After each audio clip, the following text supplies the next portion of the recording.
फिर इसको देखना है। चलो स्टार्ट करते हैं। इसके अंदर सबसे पहले आता था मैटर। तो व्हाट इज मैटर हमने पढ़ा हुआ है, that is anything that occupy space and has mass. Anything that occupy space and has mass. Occupy space and इसके पास क्या हो, एंड हैज मास, इसको बोलते हैं भैया मैटर। जैसे आप हो, मैं हूं, पेन है, कैमरा है, फोन है, ये सब चीजें कुछ स्पेस ऑक्युपाई करते हैं और कुछ आपका इसके अंदर मास होता है, बस ठीक है। तो इसको हम लोग मैटर बोलते हैं। जिसके पास ना स्पेस हो ना मैटर मास हो, उसको हम लोग बोलते हैं नॉन मैटर, जो कि आपकी फीलिंग्स हो गई, इमोशंस हो गए, प्यार हो गया, मोहब्बत होगी, ये सब चीजें नॉन मैटर कैटेगरी में आती हैं। अब मैटर को क्लासिफाई हम ऑलरेडी कर चुके हैं, एक बार स्ट्रक्चर ऑफ एटम में करा था, सॉलिड लिक्विड गैस के टर्म्स पे वो क्लासिफिकेशन करी थी। एक आता है on the basis of bulk properties. Bulk properties में अगर मैं मैटर को क्लासिफाई करूं तो हमारे पास दो तरह के आता है। एक आता है जिसको बोलते हैं मिक्सचर और एक आता है जिसको हम लोग बोलेंगे प्योर सब्सटेंस। तो दो तरह के हमारे पास आएंगे, एक आएगा मिक्सचर, एक आएगा प्योर सब्सटेंस। दोनों को एक एक करके हम लोग समझते हैं क्या इसका मतलब है। सबसे पहले अगर मैं बात करूं मिक्सचर की, तो मिक्सचर क्या होता है, यहां पे आ जाते हैं मिक्सचर। जैसे एग्जांपल दे देता हूं, मान लो आपने चाय, पानी है, पानी के अंदर आपने कुछ चीनी घोल दी, दैट इज मिक्सचर, ठीक है। अब मान लो आपने मिट्टी ली, मिट्टी के अंदर आपने नमक डाल दिया, दैट इज मिक्सचर। तो मिक्सचर क्या होता है, उसके अंदर दो या दो से ज्यादा कुछ कंपोनेंट्स होते हैं। जैसे चाय, पानी एक कंपोनेंट हो गया, नमक एक कंपोनेंट हो गया, तो आपने मिला दिया, तो दो मिला दिए। अब हो सकता है पानी के अंदर आपने नमक और लेट्स से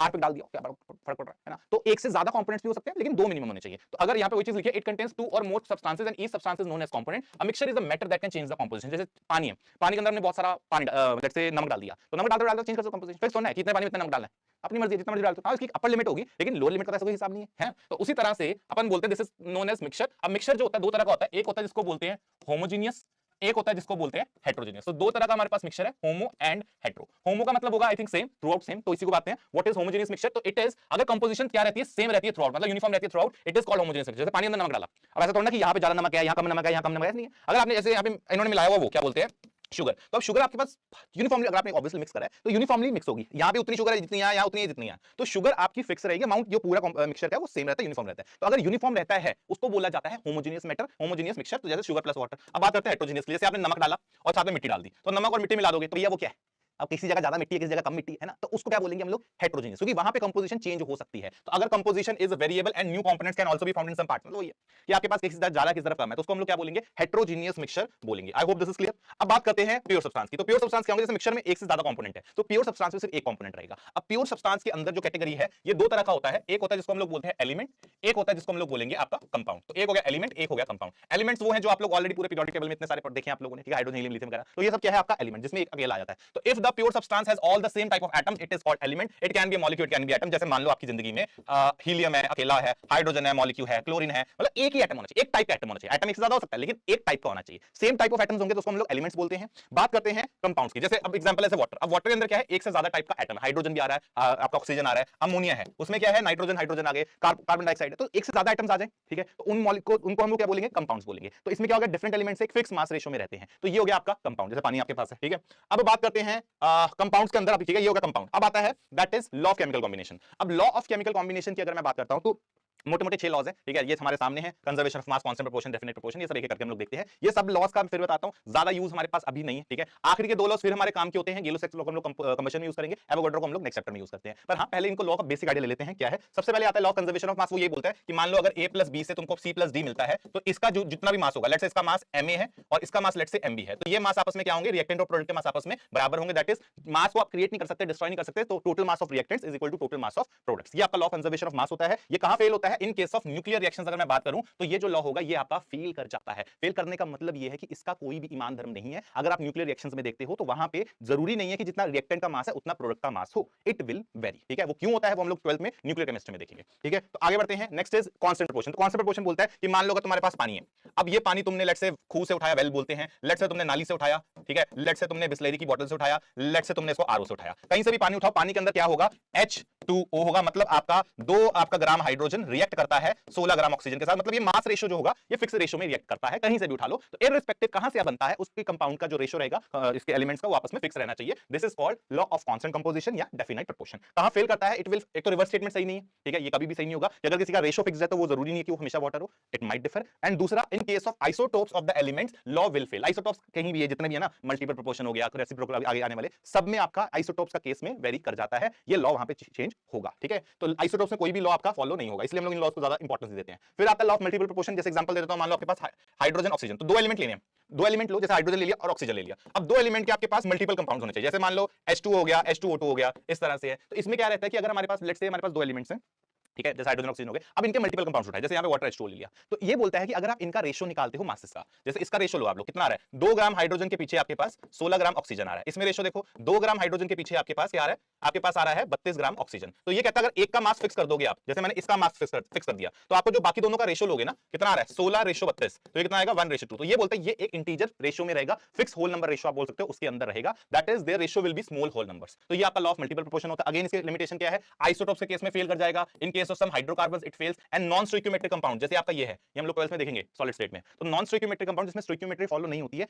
उन केस के अंदर भी ये जो लॉ है ये आपका वैलिड नहीं होता है। ठीक है, next is law of reciprocal proportion. इसमें लेने होते हैं 3 एलिमेंट्स। ठीक है, आपने 3 एलिमेंट्स उठा लिए, जैसे एग्जांपल लेता हूं, hydrogen carbon oxygen. Hydrogen oxygen से कंपाउंड बनता है आपका H2O, कार्बन ऑक्सीजन से बनता है कार्बन डाइऑक्साइड, हाइड्रोजन कार्बन से बनता है आपका मीथेन। ठीक है, अब आप क्या करो, इनके रेशियो लिखो। तो मुझे दिख रहा है 12 ग्राम कार्बन के पीछे 4 ग्राम मेरे पास हाइड्रोजन है, इसी तरह से 12 ग्राम कार्बन के पीछे आपके पास 32 ग्राम ऑक्सीजन है, इसी तरह से 2 ग्राम हाइड्रोजन के पीछे आपके पास 16 ग्राम ऑक्सीजन है। तो ये बोलता है किसी एक का मास फिक्स कर दो, जैसे मैंने इसका मास, कार्बन का मास मैंने क्या कर दिया, फिक्स कर दिया, ये फिक्स कर दिया। अब इन दोनों का रेशियो लेते हैं, इन दोनों का कितना आ रहा है भैया, 4:32, दैट इज 1:8। ये रेशियो आ गया, कहता है ये वाला रेशियो, ये जो रेशियो लिया और इनका यहां का रेशियो, ये कितना आ रहा है, ये भी 1:8। तो ये लॉ बोलता है ये दोनों रेशियो आपस में क्या होंगे, ये जो दो रेशियो हैं ये आपस में सेम होंगे या मल्टीपल में होंगे, इंटीजर होल नंबर मल्टीपल में होंगे। ये आपका लॉ ऑफ रेसिप्रोकल प्रोपोर्शन बोलता है। गेम ये है कि ये लॉ जनरली नाइट्रोजन और फास्फोरस से कुछ डायरेक्ट कंबाइनिंग ऑक्साइड्स में फॉलो नहीं होता है, ये हमको याद रखना चाहिए। उसके अलावा आपका इसके वही लिमिटेशन वही है कि ये जो आपके आइसोटोप्स है इसमें ये लॉ वगैरह जो है फॉलो बिल्कुल भी नहीं होगा। ठीक है, तो this is law of reciprocal proportion. अब आते हैं आपका, ये सारे लॉस कंप्लीट हो गए,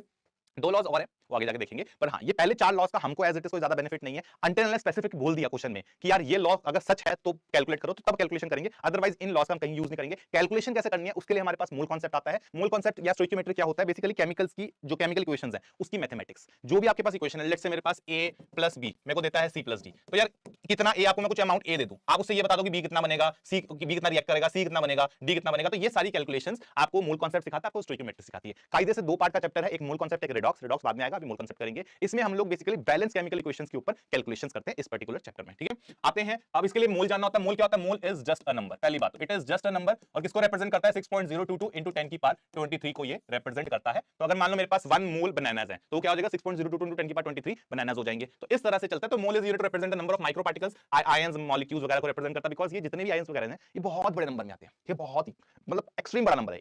तो इनको रिप्रेजेंट करने के लिए ये नंबर जो मोल है बार-बार दिखता है, तो हम लोग इसको यूज करते हैं। अगेन इसको इस तरह से भी लिखा जाता है, it is also represented by Na, जिसको बोला जाता है एवोगैड्रो नंबर। ठीक है, and it is a universal constant, मतलब ये चेंज नहीं करेगा, इसकी जो वैल्यू दे रखी है वो आपकी फिक्स रहती है। ठीक है, अब आते हैं मोल के अंदर, तो आपको कैलकुलेशन करनी है। ठीक है, तो सबसे पहले इसके फॉर्मूले लिखते लेते हैं। कभी भी जिंदगी में नंबर ऑफ मोल्स कैलकुलेट करना हो तो आप कैसे कैलकुलेट करोगे, इट इज गिवन एंटिटीज जो भी आपको दे रखा है, atom, proton, neutron, electron, upon Avogadro number that is 6.022 into 10 की पावर 23। तो आप इस फार्मूला से नंबर ऑफ मोल्स कैलकुलेट कर सकते हो। I hope this is clear to everyone. Yes, अब आते हैं आगे, नेक्स्ट आता है एक्चुअल एटॉमिक मास। तो एक्चुअल एटॉमिक मास क्या है, real mass of the elements जो ग्राम में आप एक्सप्रेस करते हो। जैसे एग्जांपल के लिए मैं बोल देता हूं हाइड्रोजन, तो हाइड्रोजन का रियल मास होता है 1, आप 1 लिखते हो लेकिन 1 into ऐसे लिखो, जैसे 1 into दिस इज 1.66 into 10 की पावर -24 ग्राम, तो ये आता है आपका हाइड्रोजन का मास। इसी तरह से अगर मैं कार्बन की बात करूं तो ये आता है 12 into 1.6667 लिख सकते हो into 10 की पावर -24 ग्राम। तो ये जो रियल मास होता है एटम्स का, अगर आप उसको ग्राम्स में एक्सप्रेस करते हो तो that is called actual atomic mass. ठीक है, अब आगे आता है रिलेटिव। अब देखो इसी मास को, ये जो मास है, अब आप देखोगे इसके अंदर ना ये टर्म आपको बार-बार दिख रही है, ये वाली टर्म,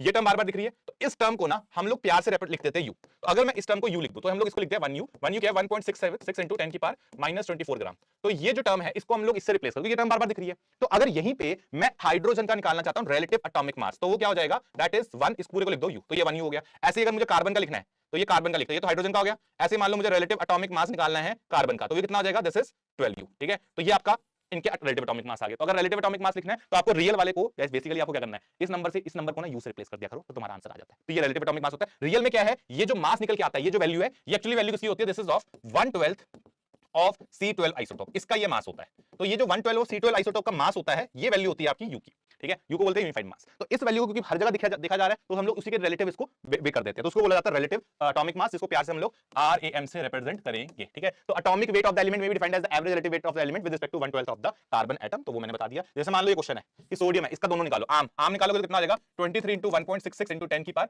-24 ग्राम। और इसी को अगर मैं u से लिख दूं तो ये क्या हो जाएगा, ये तो इसका आम हो गया। ठीक है, दिस इज आम। अब मुझे क्या करना है, इसका राम निकालना है। तो अगर मुझे इसका राम निकालना तो कैसे होगा, उसको u से रिप्लेस कर दो, तो 23u लिख दूंगा, तो ये इसका राम हो जाएगा। ठीक है, अब ये u को ना हम लोग पहले के टाइम पे एएमयू लिखा करते थे, एटॉमिक मास यूनिट, ठीक है। तो चाहे अगर यू लिखा हो चाहे एएमयू लिखा हो, ये दोनों एक ही बात होती है। यू को हम लोग बोलते थे यूनिफाइड मास, ठीक है। अब लेटेस्ट में हम लोग यूनिफाइड मास यूज करते हैं। पहले के जमाने पे ये जो होता था एएमयू, इसको बोला जाता था आपका एटॉमिक मास यूनिट। बात एक ही है, एटॉमिक मास यूनिट, बात वैसे बराबर ही है, इसमें कोई खास चेंज है नहीं, ठीक है। अब आते हैं, तो ये हो गया। अब अगर मान लो हमें नंबर ऑफ मतलब कभी हमें निकालना है नंबर ऑफ एटम्स, ये फॉर्मूला आता है यहां से नंबर ऑफ एटम्स का, तो सीधा सीधा फॉर्मूला आता है गिवन मास जो यू में दिया होना चाहिए, given mass of atoms they रखा होगा आपको इन यू, ये यू में होना चाहिए, divided by relative atomic mass of the element, relative atomic mass of element, और ये हम लोग ऑलरेडी जानते हैं किसमें होता है, ये आपका आंसर होता है यू में। तो this is given in you, तो ये आपका फॉर्मूला बैठेगा आरएम का, इसको अपन को याद रखना है, ठीक है। आगे बढ़ते हैं, नेक्स्ट इज एवरेज एटॉमिक मास। अब जैसे कुछ आपके पास आइसोटोप्स हैं, जैसे मान लो क्लोरीन 35 है, क्लोरीन 37 है, अब इसकी ना कुछ कुछ परसेंटेज, जैसे मान लो ये नेचर में 75% मिलता है, ये नेचर में 25% मिलता है। तो गेम ये है कि आपकी जिंदगी में जो एलिमेंट्स जो हम लोग को लगते थे अकेले हैं, अब वो मल्टीपल रूप में मिलते हैं, तो उसके लिए हम लोग एवरेज एटॉमिक मास यूज करते हैं। बिकॉज मैं क्लोरीन का मास 935 बोल सकता हूं, 937 बोल सकता हूं, तो मुझे यहां पे यूज करना पड़ेगा एवरेज एटॉमिक मास, ठीक है। This is average atomic mass. Average atomic मास आप कैसे निकालोगे, तो this is your basically percentage 1 into mass, ये जो भी मास दे रखा है 1 plus percentage 2 into mass 2 divided by total, that will be 100, ठीक है। ये टोटल परसेंटेज आती है जो 100 आ जाएगी। तो इस तरह से आप क्या कर सकते हो, इसकी एवरेज एटॉमिक मास निकालो। दो आइसोटोप ऐसे लिखोगे, तीन होंगे तो परसेंटेज ऐसे इस तरह से चलता जाएगा, नीचे तो हमेशा टोटल परसेंटेज आपकी 100 ही रहती है, ठीक है। तो ये आपका फॉर्मूला इस केस में बन जाएगा। तो इसके बारे में बात करी हुई है after the discovery of isotopes, हम लोग इसलिए यूज करते हैं बिकॉज़ आइसोटोप्स का एवरेज निकालना आपके लिए आसान होगा। अब इसकी एक दो बातें मैं बता देता हूं जब आप आंसर निकालते हो। जैसे अगर क्लोरीन के केस में आप अप्लाई करोगे ना, तो ये आंसर आएगा 35.5 यू, ये आंसर आएगा इसका, ठीक है। बिकॉज़ इसका 37 यू है, इसका 35 यू है। अब ये जो आंसर होता है, इसकी दो बातें इंपॉर्टेंट है, जिसकी परसेंटेज ज्यादा होगी ये आंसर उसकी तरफ ज्यादा क्लोज होगा, जैसे 35 के ज्यादा नजदीक है बिकॉज़ उसकी परसेंटेज ज्यादा है। एक बात ये, ठीक है, कि किसके पास होगा, ये लिख दो, ये 35 के पास होगा, तो 35 के पास होगा, क्यों, बिकॉज 35 की परसेंटेज क्या है, ज्यादा। दूसरी बात, ये जो वैल्यू होगी ये हमेशा इन दोनों के बीच की वैल्यू होगी, 37 और 30, जो भी सबसे कम वैल्यू है और जो सबसे ज्यादा वैल्यू, उनके बीच की वैल्यू होगी। ये दो बातें इसके बारे में हमको पता होनी चाहिए, ठीक है। वो चीज यहाँ लिखी हुई है, average atomic mass will always lie between two extreme mass values and final average mass will be closer to the isotope having maximum percentage. तो जिसका परसेंटेज ज्यादा होगा उसके वो ज्यादा नजदीक मिलेगा, ठीक है। ये आपको दिमाग में रखना है, और अगर ये आपको रख लिया है तो अब आते हैं एक्चुअल मॉलिक्यूलर मास पे। What is actual molecular mass, जैसे एटम के मास से ना, अब अगर मॉलिक्यूल आ जाए एटम की जगह तो उसको एक्चुअल मॉलिक्यूलर मास बोल देते हैं। तो real mass of the molecule in gram, जैसे क्लोरीन है तो क्लोरीन का आम निकालना तो कितना आ जाएगा, इट इज बेसिकली 71, दो आ रहे हैं ना, तो एक 35, इसको कैसे निकाल सकते हैं, कुछ नहीं है, आपको एक्चुअल एटॉमिक मासेस का समेशन करना है। तो यहाँ पे एक क्लोरीन का 35 होता, 35 इंटू दैट, अब दो क्लोरीन का कितना हो जाएगा 71, तो 71 इंटू 1.66 इंटू 10 की पावर -24 ग्राम, ये क्या हो जाएगा, this will be the actual molecular mass of the molecule, ठीक है। अब इसी तरह से अगर इसी को अगर मैं वो करूं, ये यू से रिप्लेस कर दूं, तो जब मुझे इसको यू से रिप्लेस करना है, तो जब मैं इसको यू से रिप्लेस करता हूं तो मेरे पास आता है रिलेटिव मॉलिक्यूलर मास, वो कितना आ जाएगा ऑफ क्लोरीन, कितना आ जाएगा, ये आ जाएगा 71 यू। तो अगर आप उसी मास को रिलेटिव स्केल में रिप्रेजेंट करो तो वो आपका रिलेटिव बन जाता है, जैसे एटॉमिक में बनता था वैसे मॉलिक्यूल में बन जाता है, तो उसी को बोला जाता है relative molecular mass. The mass of the molecule relative to 1/12 of mass of the carbon is called relative molecular mass, it is obtained by adding the relative atomic masses. तो वही है, अगर जैसे क्लोरीन का मैं जानता हूं, एक क्लोरीन का अगर मैं रिलेटिव एटॉमिक मास निकालूं तो वो कितना होता है, ये आता है आपके पास 35.5 यू, है ना। तो अगर मेरे को रिलेटिव मॉलिक्यूलर मास निकालना है पूरे क्लोरीन का, तो ये कहता है बस इसी को इंटू 2 कर दो, तो आएगा 35.5 यू इंटू 2, कितना आ जाएगा 71 यू। तो आप इसको ऐसे भी निकाल सकते हो, दैट इज बेसिकली जो रिलेटिव मॉलिक्यूलर मास होता है, it is just summation of relative atomic masses. ये आपका अगला फार्मूला बन जाता है, यस और नो। अब जैसे एक क्वेश्चन लेते हैं इसके ऊपर, जैसे मान लो इसका निकालना है, तो क्या करेंगे, अब हाइड्रोजन का कितना होता है 1 इंटू 2 प्लस सल्फर का होता है 32 प्लस ऑक्सीजन होता है 16 इंटू 4, तो ये पूरा आ जाएगा यू में। तो सॉल्व करेंगे तो कितना आएगा, ये आ जाएगा 98 यू। तो इस तरह से आप इसको कैलकुलेट कर सकते हो मॉलिक्यूलर मासेस को, ठीक है। आगे बढ़ते हैं, नेक्स्ट इज रिलेटिव मॉलिक्यूलर मास का फॉर्मूला बता देते हैं। तो अगर कभी जिंदगी में आपको नंबर ऑफ मॉलिक्यूल्स निकालने हैं, कभी निकालने हो नंबर ऑफ मॉलिक्यूल्स, तो फिर वही वाली बात है, गिवन मास ऑफ मॉलिक्यूल्स, जो भी मॉलिक्यूल्स दे रखे हैं उसका आपको टोटल मास देगा यू में, आप उसको क्या करोगे, आप उसको डिवाइड कर दोगे रिलेटिव मॉलिक्यूलर मास ऑफ जो भी मॉलिक्यूल आपका है उससे, और ये भी आपका किसमें होगा, ये भी आपका यू में होगा, ठीक है। आई होप दिस इज क्लियर। चलो, तो रिलेटिव एटॉमिक मास हो गया। आगे बढ़ते हैं, नेक्स्ट इज मोलर मास। अब मोलर मास का मतलब होता है कि किसी भी चीज के एक मोल का मास, अगर मान लो मेरे को हाइड्रोजन के 1 मोल एटम्स का मास निकालना है, तो उसका क्या हो जाएगा, it will be molar mass of hydrogen atoms. इसी तरह से मान लो H2SO4 के 1 मोल मॉलिक्यूल्स का मास निकालना है, तो क्या हो जाएगा, molar mass of H2SO molecule, ठीक है। तो इसी तरह से रहता है, दैट इज आपके पास जैसे एग्जांपल लेता हूं, पहले तो ये क्या होता है, mass of 1 mole of molecules, जैसे हो गया यहाँ पे मॉलिक्यूल्स की बात करी, उसको बोलते हैं मोलर मास। अब गेम ये है, जैसे अगर मैं बात करता हूं, लेट्स से हाइड्रोजन, पहले मैं एटम की बात करता हूं, तो हाइड्रोजन एटम, तो अगर आप इसका मोलर मास निकालोगे, मोलर मास दोनों का होता है, जैसे molar mass of hydrogen atom, ये कितना होगा, सीधी सी बात है, ये होगा आपका जितना उसको, जैसे एक हाइड्रोजन एटम अकेला होता है तो 1 होना चाहिए, 1 के साथ आप सिर्फ ग्राम लिख दो, ठीक है। ये हो गया आपका हाइड्रोजन एटम का मोलर मास। अगर मान लो मुझे मॉलिक्यूल का निकालना है, molar mass of hydrogen atom molecule H2 molecule, तो ये कितना हो जाएगा, तो दिस विल बी योर 2 ग्राम, क्योंकि यहाँ पे कितना आ रहा है, 2 निकल रहा है। तो बेसिकली जो पहले यू में निकलता था, अब वही चीज को अगर यू हटा के ग्राम कर दोगे तो वो इसके मोलर मास होता है, वही चीज यहाँ लिखी है। बिकॉज अगर मैं निकालूं relative atomic mass of hydrogen, ये कितना आता था, ये 1 यू आता था। इसी तरह से अगर मैं relative molecular mass of H2 निकालता हूं, ये कितना आता था, ये 2 यू आता था। तो उसको देखते अगर आप देखो तो U को अगर आप ग्राम में कन्वर्ट कर दोगे तो आपके पास क्या हो जाएगा, आपके पास मोलर मासेस आ जाएंगे। एटम का भी हो सकता है, मॉलिक्यूल का भी हो सकता है। जैसे यहाँ पे मॉलिक्यूल के हिसाब से डिफाइन करा है, आप ऐसे it is the mass of 1 mole of entities कर दो, इसको एंटिटीज कर दो तो दोनों डेफिनेशन कवर हो जाएंगी, बिकॉज़ आयंस भी हो सकता है कल को। यस, तो इन ग्राम्स। आगे बढ़ते हैं। अब जैसे नंबर ऑफ मोल्स का फॉर्मुला निकालना है, तो एक फॉर्मुला आता है नंबर ऑफ मोल्स का, तो ये क्या हो जाएगा, it will be given mass of the entity, जो भी एंटिटी है, divided by the molar mass. अब जो भी एंटिटी आपके पास है, ये आपके पास अगला फॉर्मुला बन गया, that is of number of moles. तो ऑलरेडी 2-3 फॉर्मुले हमने कर लिए हैं, ठीक है, नंबर ऑफ मोल्स के। तो ये आ गया हमारे पास। आगे आता है gram atomic mass. Gram atomic mass क्या रहेगा, बेसिकली जैसे मान लो ऐसे लिखा है 1 gram atom of let's say helium लिखा है, तो इसका मतलब होगा ग्राम एटम जहां भी लिखा है आप इसको बस मोल से रिप्लेस कर दो, इसका मतलब होगा 1 मोल ऑफ हीलियम। एटम लिख सकते हो, मॉलिक्यूल लिख सकते हो, एटम है तो एग्जांपल बेटर होता है हाइड्रोजन ले लो आप, ठीक है, उससे आप कंफ्यूज नहीं होगे। तो जैसे मान लो 1 मोल ऑफ हाइड्रोजन एटम लिखा है, 1 ग्राम एटम ऑफ हाइड्रोजन लिखा है, इसका मतलब होगा हाइड्रोजन एटम लिख देता हूं, इसका मतलब होगा 1 mole of hydrogen atom. Atom आपके पास बैठा हुआ है, तो बेसिकली जहां ग्राम एटम दिखेगा वहां आपको मोल से रिप्लेस करना है, सिर्फ इतना इंटरचेंज आपको ध्यान में रखना है। ग्राम एटम मतलब 1 मोल, एटम है तो वहां पे लास्ट में एटम्स आ जाएगा। इसी तरह से ग्राम मॉलिक्यूल होता है, जैसे मान लो यहां पे मैं लिखता हूं 1 gram molecule of hydrogen molecule. अब ये मॉलिक्यूल, इसको कैसे लिख सकते हो आप, ग्राम मॉलिक्यूल की जगह पे आपको मोल लिखना है, तो ये क्या हो जाएगा 1 मोल, तो इसका मतलब हो जाएगा 1 मोल ऑफ हाइड्रोजन मॉलिक्यूल्स। तो ये इसका मतलब हो जाता है, ये पुरानी डेफिनेशन होती थी, आज हम लोग इतना भी इसको लेटेस्ट वे में इतना ज्यादा यूज नहीं करते हैं, तो ये इसका मतलब हो जाएगा, ठीक है। आगे बढ़ते हैं। Next is average molecular weights. अगर आपको कभी जिंदगी में एवरेज मॉलिक्यूलर वेट निकालना है तो इसका फॉर्मुला सीधा सीधा बताता हूं, एवरेज मॉलिक्यूलर वेट, इसका फॉर्मुला होता है, इसके मोल्स दे रखे होंगे तो moles of 1 into molar mass of 1 plus moles of 2 into molar mass of 2 so and so on divided by total moles. तो जैसे n1 प्लस n2 प्लस ये सो एंड सो ऑन, तो ये आपका फॉर्मुला बन जाता है एवरेज मॉलिक्यूलर वेट का। तो अगर आपको मोल्स दे रखे हैं और आपको मोलर मासेस पता है, आप उसको मल्टीप्लाई करके ये एवरेज वेट निकाल सकते हो, ठीक है, मॉलिक्यूल्स के लिए होता है। अब आती है दो condition, that is STP and NTP. अगर मैं बात करता हूं एसटीपी की, तो एसटीपी में जो प्रेशर होता है स्टैंडर्ड, ये स्टैंडर्ड टेंपरेचर प्रेशर, ये होता है 1 बार, एंड जो टेंपरेचर होता है ये आपका निकल के आता है 0 डिग्री सेल्सियस, या बोल सकते हो 273 केल्विन। इन दोनों, ये आपका क्या हो गया, एसटीपी का कंडीशंस हो गई। इसी तरह से आपके पास एनटीपी कंडीशन आती है, यहां जो प्रेशर रहता है वो 1 atm रहता है, और जो टेंपरेचर रहता है वो सेम रहता है 0 डिग्री सेल्सियस, यहां बोल सकते हो 273 केल्विन। ये आपका एनटीपी का कंडीशंस होगी। कंडीशंस याद रखोगे, आगे जाके काम आएंगी। मेन चीज होती है हमको मोलर वॉल्यूम से मतलब है कि एक मोल गैस कितनी वॉल्यूम ऑक्यूपाई करती है, वो आपकी मोलर वॉल्यूम होती है। कंडीशन ये है कि इसको ना हम लोग ऐसे रिप्रेजेंट करते हैं, वी बार से, या फिर आप वी बार एम से, या आप वीएम से भी रिप्रेजेंट कर सकते हो। आइडिया ये है कि अगर मैं बात करता हूं मोलर वॉल्यूम एट एनटीपी, तो इसकी वैल्यू याद रखनी है, ये होती है 22.4 लीटर पर मोल। और इसी तरह से अगर मेरे को मोलर वॉल्यूम निकालनी है एसटीपी की, तो ये वैल्यू आती है 22.7 लीटर पर मोल। जब तक बता नहीं रखा तब तक आपको यही वैल्यू लेनी है। अगर कुछ क्वेश्चंस में जनरली अज्यूम कर लिया जाता है कि ये दोनों बराबर है, क्वेश्चन में जनरली दिया होता है तभी करना, या फिर आंसर ना है, ठीक है। Otherwise this is the final कि आपकी ये वैल्यूज रहती है एनटीपी और एसटीपी की, ठीक है। अब आता है क्या कहते हैं मोलर वॉल्यूम का फॉर्मुला। तो अगर मान लो मोलर वॉल्यूम निकालनी है, तो यहां से नंबर ऑफ मोल्स का आखिरी फॉर्मुला आ जाता है। अगर मैं अभी एनटीपी के रिस्पेक्ट में बोलूं तो इट इज गिवन वॉल्यूम, ठीक है, given volume divided by molar volume, ठीक है, ये मोलर वॉल्यूम। अब हो सकता है अगर मैं एसटीपी के टर्म्स, एनटीपी के टर्म्स में बोलूं तो फॉर्मुला बन जाएगा गिवन वॉल्यूम, अब ये लीटर में लिख लेता हूं, तो लीटर में, एंड मोलर वॉल्यूम भी आपको लीटर पर मोल में निकालनी है, ठीक है। तो ये आ जाएगा गिवन वॉल्यूम इन लीटर, और इसको डिवाइड कर देंगे आप 22.4 लीटर पर मोल से, अगर एनटीपी पे है। और अगर यही फॉर्मुला एसटीपी पे लगाना हो तो ये आ जाता है गिवन वॉल्यूम डिवाइडेड बाय, ये हो गया लीटर में, डिवाइडेड बाय एसटीपी पे 22.7 लीटर पर मोल आपका फॉर्मुला रहता है। ये आपके पास अगला फॉर्मुला बन गया नंबर ऑफ मोल्स का, ठीक है। इसी के ऊपर आ जाता है आपका, अब इसके सब कुछ डाल डूल के हम लोग के पास जो फॉर्मुला बनता है वो कुछ ऐसा बनता है, दैट इज इसको बोलते हैं वाई। बेसिकली यहां से आप क्या कर सकते हो, जितने फॉर्मुले करे, बहुत सारे फॉर्मुले कर लिए, उसको आप वाई मैप के थ्रू रिवाइज कर सकते हो। कि अगर आपको नंबर ऑफ मोल्स निकालने हैं तो आप एन से मल्टीप्लाई करोगे मोल्स को तो नंबर ऑफ एंटिटीज बन जाती है, एंटिटीज को एन से डिवाइड करोगे तो मोल बन जाता है। मोल, नंबर ऑफ मोल्स को मोलर मास से मल्टीप्लाई करोगे तो मास बन जाएगा, मास को मोलर मास से डिवाइड करोगे तो मोल बन जाएगा। नंबर ऑफ मोल्स को इनटू 22.4 करोगे तो वॉल्यूम आ जाएगी, वॉल्यूम को 22.4 से डिवाइड करोगे तो मोल्स आ जाएंगे। तो इस तरह से ये पूरा फॉर्मुला बनता है, ये वाई मैप रहता है। जितने फॉर्मुले मैंने कराए वो सारे इसके थ्रू आप क्या कर सकते हो, रिवाइज कर सकते हो, ठीक है। मास परसेंटेज, अब मास परसेंटेज आपको मास दे रखे हो, जैसे मान लो एक मास m1 दे रखा है, एक मास m2 दे रखा है, तो अगर कभी जिंदगी में मास परसेंटेज निकालनी है तो it is basically mass of element, जो भी एलिमेंट है, मास ऑफ एलिमेंट, उसका टोटल मास, ठीक है, डिवाइडेड बाय, ऐसे लिख दो total mass of element divided by total mass of all compounds, total mass इसको इनटू 100% कर लो। जैसे अगर इन दोनों के लिए निकालना तो फॉर्मुला क्या बन जाएगा, m1 upon m1 plus m2 into 100%। यहां से टोटल हटा दो, बात वही होती है, ठीक है। तो ये आपका फॉर्मुला बन जाएगा। इस तरह से आप मास परसेंटेज निकाल सकते हो।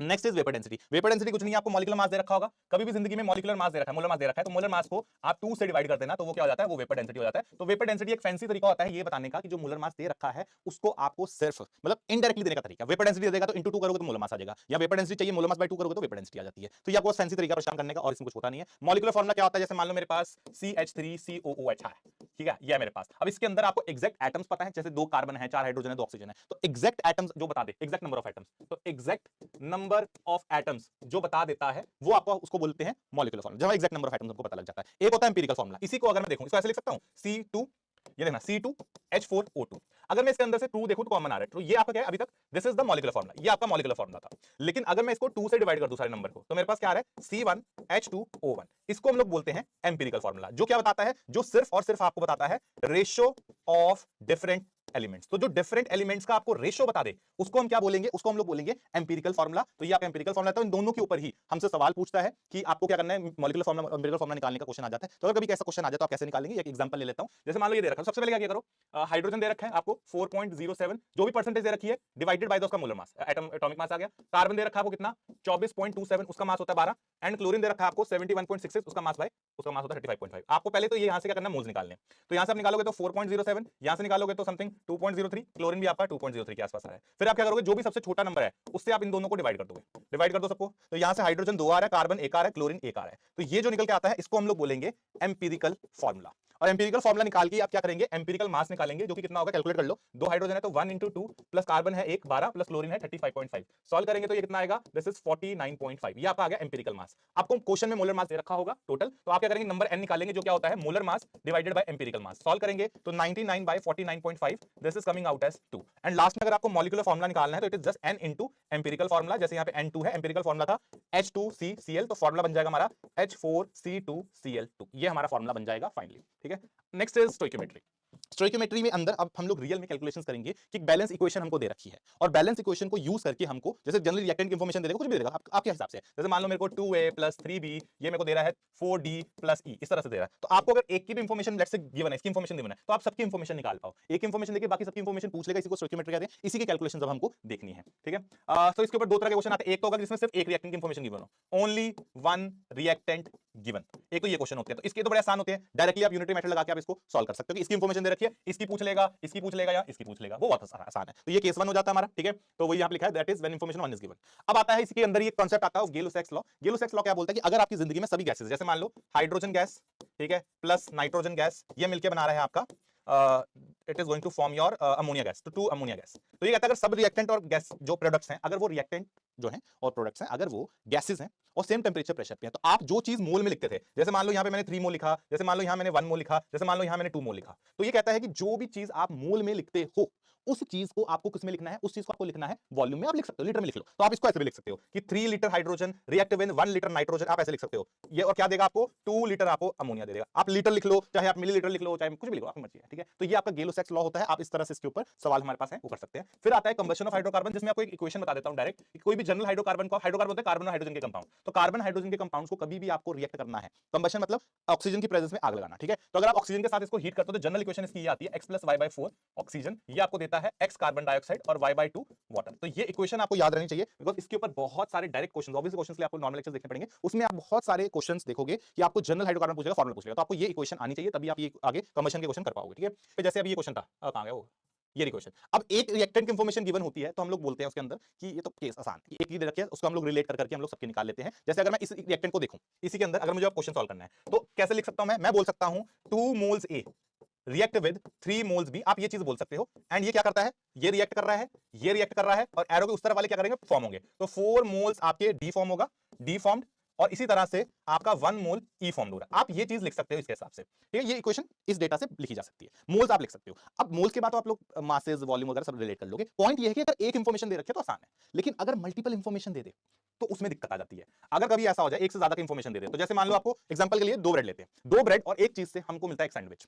अब अगर मैं आपको बोलूं कि हमारे पास है बहुत सारी, मतलब हमारे पास क्या है, हमारे पास दे रखा है 28 स्लाइस ब्रेड और 11 स्लाइस चीज, तो इससे कितना बनेगा, 28 मतलब 14 सैंडविच यहां से बन सकते हैं, ठीक है, और 11 मतलब 11 सैंडविचेस यहां से बन सकते हैं। तो किसमें कम बन रहे हैं, इसमें कम बन रहे हैं, तो जिसमें कम बनेंगे उसको क्या बोलते हैं हम लोग, लिमिटिंग रिएजेंट बोलते हैं। बेसिकली लिमिटिंग रिएजेंट वो बला है जहां पे आप लोग जिसके हिसाब से सब कुछ होगा, वो बंदा जो रिएक्शन में कंप्लीटली कंज्यूम हो जाता है उसको बोलते हैं लिमिटिंग रिएजेंट, और हर एक चीज हम लिमिटिंग रिएजेंट के हिसाब से ही कैलकुलेट करवाते हैं। तो अब हिसाब ये है इसके अंदर, जैसे अगर मैं आपको एग्जांपल दूं यहां पे, तो व्हेन डेटा ऑफ केमिस्ट्री कैसे करेंगे, जैसे हम लोग क्वेश्चन ले लेता हूं सीधा कि आपको 2 रिएक्टेंट की इंफॉर्मेशन दे रखी है, जैसे मान लो 2A + 3B, ये क्वेश्चन लेता हूं, ये 4D + E दे रहा था। अब मेरे को इसकी भी इंफॉर्मेशन दे रखी है, मेरे को इसकी भी इंफॉर्मेशन दे रखी है। अगर 2 की इंफॉर्मेशन दे रखी है, 2 से ज्यादा की इंफॉर्मेशन दे रखी हो, तो हमें समझ आ जाना चाहिए क्वेश्चन किसका है, लिमिटिंग रिएजेंट का क्वेश्चन है। और अगर क्वेश्चन लिमिटिंग रिएजेंट का होगा तो उस केस में कैसे सॉल्व करना है, एक एग्जांपल ले लेता हूं मैं, ठीक है। तो लिमिटिंग रिएजेंट पहले तो क्या होता है, वो बंदा जो कि रिएक्शन में कंप्लीटली कंज्यूम हो जाए उसको लिमिटिंग बोलते हैं। जो रिएक्टेंट की बात कर रहा हूं, ठीक है, मान लो ये रिएक्टेंट है, ये पूरा कंज्यूम हो गया, पूरा कंज्यूम्ड फुली, तो अगर ये पूरा कंज्यूम हो जाएगा, एक कंज्यूम होगा और एक क्या रह जाएगा, बच जाएगा, रिमेंड, ठीक है, रिमेन्ड आफ्टर रिएक्शन। तो जो रिएक्शन के बाद बच जाता है उसको बोलते हैं एक्सेस रिएजेंट, और जो रिएक्शन में खत्म हो जाता है उसको बोलते हैं लिमिटिंग रिएजेंट। तो वो चीज लिखी है, जो खत्म हो जाए उसको लिमिटिंग बोलेंगे, जो बच जाएगा उसको एक्सेस रिएजेंट बोलेंगे। ठीक है, अब सवाल आता है कि how will we identify limiting reagent, इसकी आइडेंटिफिकेशन मार्क क्या है, वो हमें कैसे पता लगेगा। जैसे एग्जांपल ले लिया, आपको सबसे पहले लिखना होता है मोल्स, जो भी मोल्स दे रखे हैं, जिंक के दे रखे हैं 2, इसके दे रखे हैं 3, इसके दे रखे हैं भैया 3 2 3 एंड 3, ठीक है, ये आपको दे रखा है। आपको क्या करना है, आपको एक नंबर निकालना होता है मोल बटा स्टोइकियोमेट्री। मोल इसके स्टोइकियोमेट्री कितनी 1, इसकी 1, इसकी 2, ऑब्वियसली बैलेंस रिएक्शन में। तो मोल को स्टोइकियोमेट्री से डिवाइड करो, क्या आ रहा है 2, मोल को स्टोइकियोमेट्री से डिवाइड करो क्या आ रहा है 3, मोल को स्टोइकियोमेट्री से डिवाइड करो क्या आ रहा है 1.5। अब ढूंढो सबसे छोटू नंबर, सबसे छोटा नंबर 2 3 और 1.5, ये सबसे छोटा है। जिसका सबसे छोटा होगा नंबर, सबसे छोटा नंबर जिसका भी होगा वो आपका LR होगा। तो ये क्या हो जाएगा इस केस में, this will be the LR। तो LR is the limiting reagent. अब इसी के हिसाब से हम लोग क्वेश्चन पूरे का पूरा सॉल्व कर सकते हैं। ठीक है, तो ये इस तरह से चलता है, आपको आइडेंटिफाई करना सिखा दिया। अब आता है परसेंटेज यील्ड। परसेंटेज यील्ड क्या होगा, कुछ क्वेश्चन ऐसे होंगे जिसमें जितना डेटा आना चाहिए था उसके हिसाब से कैलकुलेशन होती नहीं है। ठीक है, मैं एग्जांपल दे देता हूं। मान लो एक क्वेश्चन है A + B से हमने मिलता है C, तो हमने इक्वेशन वगैरह सब कुछ करा कैलकुलेशन। तो कैलकुलेशन स्टोइकियोमेट्री लगाने से, देखो तो यहां पे हमने क्या करा, हम लोग कैलकुलेशन किससे कर सकते हैं, 2A + 3B से C मिलता है। तो अगर आप स्टोइकियोमेट्री लगाते हो, एग्जांपल दे रहा हूं, तो अगर मैंने स्टोइकियोमेट्री लगाई तो मेरे को क्या मिल रहा है, मेरे को आप इसका आंसर आ रहा है 50 ग्राम। ठीक है, जो स्टोइकियोमेट्री से आंसर आता है उसको बोला जाता है थियोरेटिकल यील्ड। थियोरेटिकल यील्ड ये आता है स्टोइकियोमेट्री से। ठीक है, या फिर जो आना चाहिए, जो कि आना चाहिए, थियोरेटिकल यील्ड बोल दो, या जो आना चाहिए आंसर। ठीक है, इतना आना चाहिए। अब एक आता है जो क्वेश्चन में दे रखा होता है एक्चुअल यील्ड। ठीक है, एक इसमें आता है एक्चुअल यील्ड। एक्चुअल यील्ड क्या है, क्वेश्चन में दे दिया एक्चुअल यील्ड होता है बेसिकली कि मान लो 25 ग्राम ही आंसर आया। ठीक है, मतलब इक्वेशन 2 या 3 को रिएक्ट करवाया अपने अपने हिसाब से, तो मेरे पास 50 आना चाहिए था लेकिन मेरा आंसर 25 आया। तो अगर इस केस में मुझे परसेंटेज यील्ड निकालनी है, आप इसको एक्चुअल प्रोडक्ट बोल लो। ठीक है, इसको थियोरेटिकल यील्ड कर दो। ठीक है, तो परसेंटेज यील्ड क्या होती है, it is just actual yield divided by आपका थियोरेटिकल यील्ड इनटू आप कर दोगे 100%। इनटू क्या करेंगे, 100% करेंगे। जस्ट अ सेकंड, चलो भाई आगे बढ़ते हैं। Next is percentage purity. अब परसेंटेज प्योरिटी में क्या रहता है कि आपको एक सैंपल दिया जाएगा, जैसे मान लो मैं बोल देता हूं कि मेरे पास कैल्शियम कार्बोनेट का लेट्स से 50 ग्राम का सैंपल है। ठीक है, अब ये जो सैंपल जब भी हुआ जाता है तो इसमें क्या होता है, ये चीज होती है इम्प्योर, ये हमेशा इम्प्योर होगी। इसके अंदर में आपके पास कुछ इंप्योरिटी होगी, कुछ आपकी प्योरिटी होगी। तो मान लेते हैं जैसे कि इसके अंदर 30 ग्राम क्या है, इंप्योरिटी है, और इसके अंदर जो प्योर कैल्शियम कार्बोनेट है वो मान लो 20 ग्राम है। तो 20 ग्राम प्योर सैंपल जो है, तो अगर मान लो ऐसे मुझे परसेंटेज प्योरिटी निकालनी है, तो परसेंटेज प्योरिटी कैसे निकलती है, आप सिर्फ दिमाग में रखेंगे इट इज प्योर सब्सटेंस या प्योर सैंपल, प्योर सब्सटेंस लिख लो, जो भी प्योर सब्सटेंस आ रही है, तो pure substance divided by impure sample, जो भी इम्प्योर है आपके पास, इम्प्योर सैंपल जो आ रहा है इनटू 100%। ये आपका क्या हो जाएगा, परसेंटेज प्योरिटी हो जाएगा। जैसे अगर मैं यहाँ पे कैलकुलेट करूं तो ये 20/50 इनटू 100, तो कितना आ जाएगा, ये आ जाएगा भैया आपका 40%। आप बोलोगे इसकी क्या है, प्योरिटी है। तो ये आपका आंसर आ जाएगा परसेंटेज प्योरिटी में। ठीक है, next is Avogadro law. Avogadro law सिर्फ एक बात बोलता है, मॉलिक्यूल्स होता है कि आपके पास मॉलिक्यूल्स है बहुत सारे, और उनका टेंपरेचर भी कांस्टेंट है, प्रेशर भी कांस्टेंट है, वॉल्यूम भी कांस्टेंट है। तो उनके अंदर जो नंबर ऑफ मॉलिक्यूल्स होंगे वो क्या होंगे, वो भी कांस्टेंट रहेंगे। आप बोल सकते हो नंबर ऑफ मोल्स भी क्या होंगे, कांस्टेंट रहेंगे, बिकॉज़ हम जानते हैं मॉलिक्यूल्स कांस्टेंट है, मोल्स कांस्टेंट है। तो अगर तीन चीजें कांस्टेंट है, वॉल्यूम, टेंपरेचर, प्रेशर, तो उनके मोल्स भी क्या रहेंगे, कांस्टेंट रहेंगे, नंबर ऑफ मॉलिक्यूल्स भी क्या रहेंगे, कांस्टेंट रहेंगे। ये आपका एवोगाड्रो लॉ होता है। इसके साथ हमारा मेजर पार्ट कवर होता है मोल का कैलकुलेशंस वाला। अब आता है हमारे पास कॉन्सेंट्रेशन टर्म्स। अब पहले तो एक सॉल्यूशन क्या होता है, जैसे पानी के अंदर आपने कुछ मिलाया तो एक सॉल्यूशन बन जाता है, जैसे हम लोगों ने होमोजेनियस सॉल्यूशंस की बात करी है।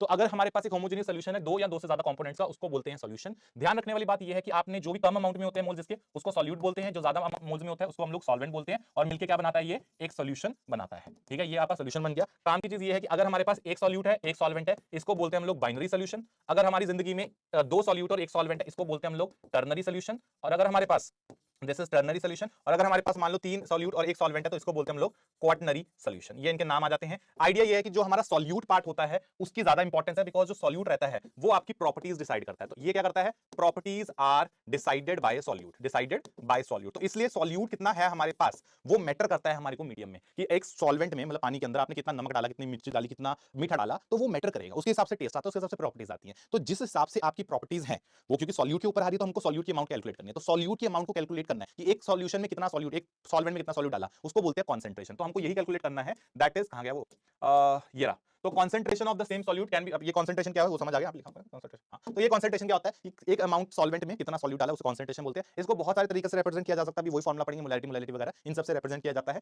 सबसे पहले इसमें आता है आपकी जिंदगी का मोलैरिटी। मोलैरिटी क्या होता है, number of moles per litre of the solution. एक लीटर सॉल्यूशन में कितने मोल्स हैं, दैट इज कॉल्ड मोलैरिटी। तो अगर मैं बात करता हूं मोलैरिटी की, तो इसका फॉर्मुला क्या बैठेगा, मोलैरिटी का फॉर्मुला होता है number of moles of solute. अच्छा एक चीज और, जो सॉल्यूट होता है ना, सॉल्यूट को हम लोग बी से रिप्रेजेंट करते हैं या 2 से रिप्रेजेंट करते हैं, सॉल्वेंट को हम लोग ए से रिप्रेजेंट करते हैं या 1 से रिप्रेजेंट करते हैं। तो अगर मैं यहां पे बात करता हूं मोलैरिटी की, तो ये क्या हो जाएगा, it is number of moles of solute divided by volume of solution, और ये किसमें रहनी चाहिए, लीटर्स में रहनी चाहिए। इसका जो यूनिट रहता है वो मोल्स पर लीटर रहता है, या फिर आप इसको कैपिटल एम से भी रिप्रेजेंट कर सकते हो। तो ये आपकी होती है मोलैरिटी कि एक लीटर सॉल्यूशन में कितने मोल्स आपके पास सॉल्यूट के बैठे हुए हैं। अब ये इंपॉर्टेंट है क्योंकि इसके अंदर वॉल्यूम आ जाती है। जहां पे भी वॉल्यूम टर्म आ जाएगी ना, तो आप याद रखेंगे वॉल्यूम, टेंपरेचर बढ़ने से आपकी वॉल्यूम बढ़ती है, एक्सपैंड करता है, तो वॉल्यूम बढ़ती है, तो अगर ये बढ़ेगा तो ओवरऑल क्वांटिटी क्या होती है, कम होती है। तो जिस भी टर्म में आपकी वॉल्यूम आती है वो आपकी टेंपरेचर डिपेंडेंट हो जाती है। अगर आप यहाँ पे क्वेश्चन पूछेगा कि अगर आपने टेंपरेचर बढ़ाया तो मोलैरिटी के साथ क्या होगा, आप बोलोगे मोलैरिटी क्या हो जाएगी, कम हो जाएगी। तो ये 2-3 सवाल इसके ऊपर आ जाते हैं, तो वो कर लिया, ठीक है। तो ये हो गया आपका इफेक्ट ऑफ टेंपरेचर। अब आगे आता है प्रॉपर्टीज जो होती है, दो तरह की होती है, एक होती है एक्सटेंसिव, एक होती है इंटेंसिव। एक्सटेंसिव प्रॉपर्टीज वो होती है, एग्जांपल के थ्रू बताता हूं, जैसे मान लो यहाँ पे मास m है, इसका मास पानी का m है, इसकी वॉल्यूम v है, इसका मास 2m है, इसकी वॉल्यूम 2v है।